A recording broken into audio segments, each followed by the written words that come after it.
I was a struggling ghostwriter, and I thought a break away from the city to spend time at a remote ski resort would be a good way to clear my head and help me get back on my feet. There weren't any other cabins around, so I was guaranteed a few weeks to reflect and enjoy the isolation. At least that was the case until the final week of my stay, which made this Christmas truly unforgettable. It first started at night when I suddenly woke up.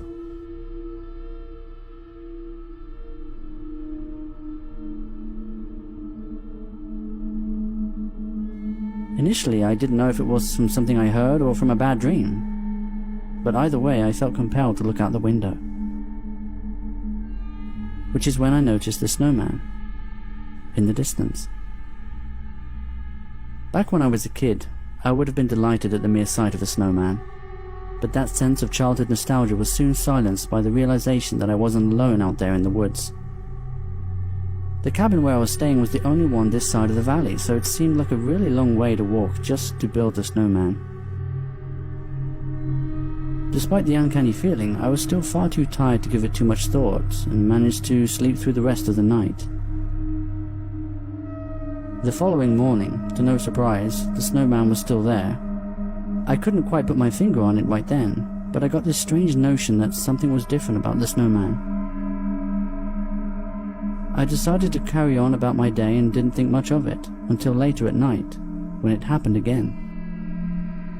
I woke up suddenly for no apparent reason. I don't remember having a bad dream, but I guess it's common not to remember the dreams that we have, even the really bad ones. It felt like déjà vu, and I found myself once again gazing through the bedroom window. I could still see the snowman, even clearer now. I couldn't quite figure out why, but it gave me this odd sensation. I also started to wonder why the snowman was facing towards the cabin, and why anyone would build a snowman all the way out here. There weren't any other cabins around for miles. I didn't sleep all that much after that, so the next morning, I decided to head outside the cabin for a closer look.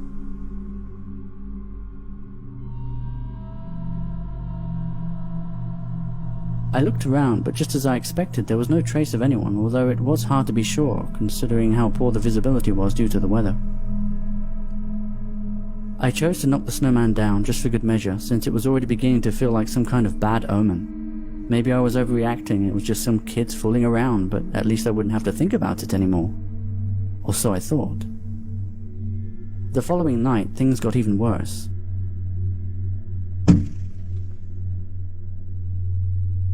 I woke up again, but now I knew for sure it wasn't from a dream, but a loud thud, like the sound of something hitting the window.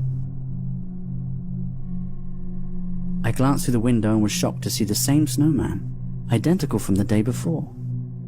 I remember turning in quite late that night, and there was no sign of a snowman when I turned out the lights, so I was pretty sure that it wasn't a kid's prank.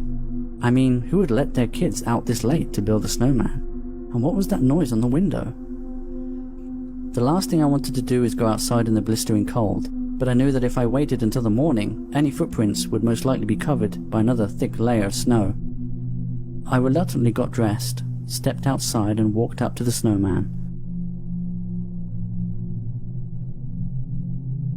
Which is when I discovered a single set of very large footprints leading from and to the forest.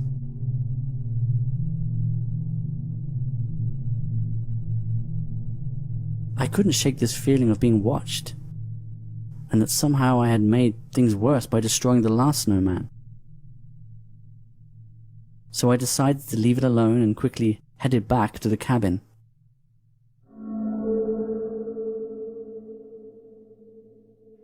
The bitter cold stayed with me that night as I curled up in bed and tried my best to get warm. But the prospect of getting any sleep that night soon came to an abrupt end. The noise on the glass.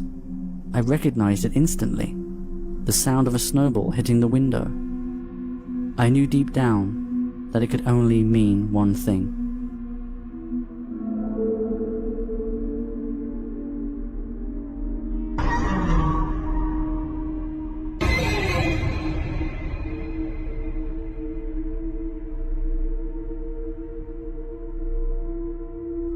Needless to say, I didn't sleep a wink that night, and I left the cabin the very next day. I never knew his name, or ever saw his face, but I came to know him as the Snowman.